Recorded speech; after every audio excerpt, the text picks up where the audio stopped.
Hi guys, I just wanted to share with you how I use primary sources in my classroom, and I'm specifically going to share with you today photo analysis and how you can use even a single photo or single image artistic work to go deeper into whatever unit you are studying in your history or social studies class.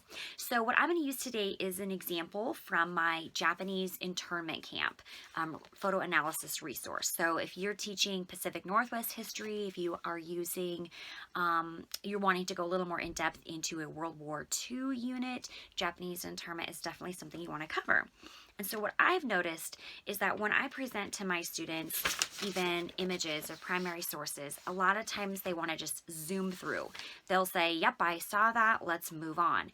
But what I want to do with my students is to slow down and take the time to really look deeply and closely at just one image. So we can do this sometimes as a warm-up. We'll use this as an exit ticket. Sometimes I use this in a rotation of stations. But I start by modeling with my students what I expect and how to analyze a photo. So, for instance, this image here is from my Japanese internment resource. And what I do is I always provide historical background information for each photo that I presenting. So in this one, this is a picture in San Francisco, California. And you can see that there are bags stacked, that there are residents of Japanese ancestry that are awaiting a bus to be evacuated during the War Relocation Authority, so to be able to be moved to a Japanese internment camp. And so I share with my students and I walk my students how to explicitly look at a photo. Sometimes I think that we just go too fast. So I have this info sheet, and essentially what I do is I have my students, one, start by just looking deeply and closely at the photo. I do not have them make any kind of interpretation. I really just give them 30 seconds to, and sometimes up to a minute, to really look at the photo, to look at colors, textures, the position of objects, the position of people, to not just look at it and move on. So we look at what's going on. We might look at where does your eye go first when you take a look at this image. What kinds of things do you see that you didn't expect? Then I have my students record what they're seeing. So they actually write it down. They're not interpreting, they're just writing down what they see. The next step is to have my students discuss this image with a partner. And the thing that is important to remember is each student is going to have their own background knowledge and their own schema that they bring to the table.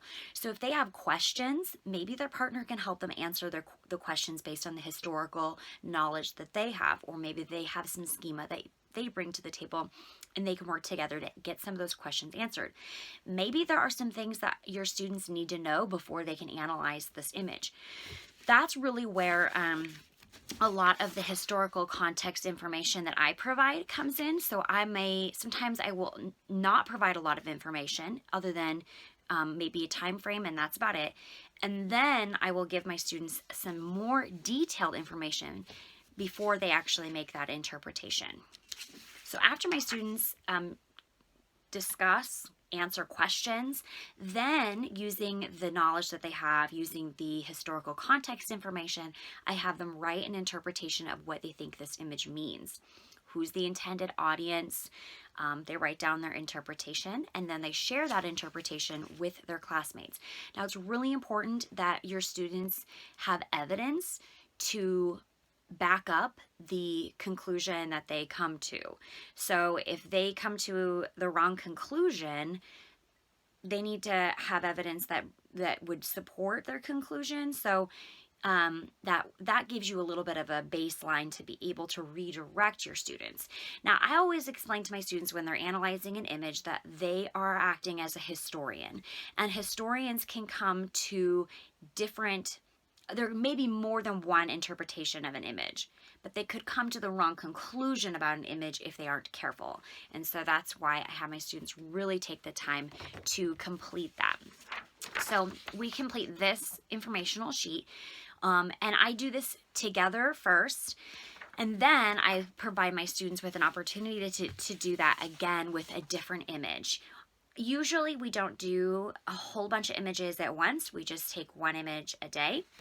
I also provide my students with a writing prompt. So in this case, this is an image, and this would be after we've already gone over the interpretation. We've already looked at the historical context. This is really meant to go deeper.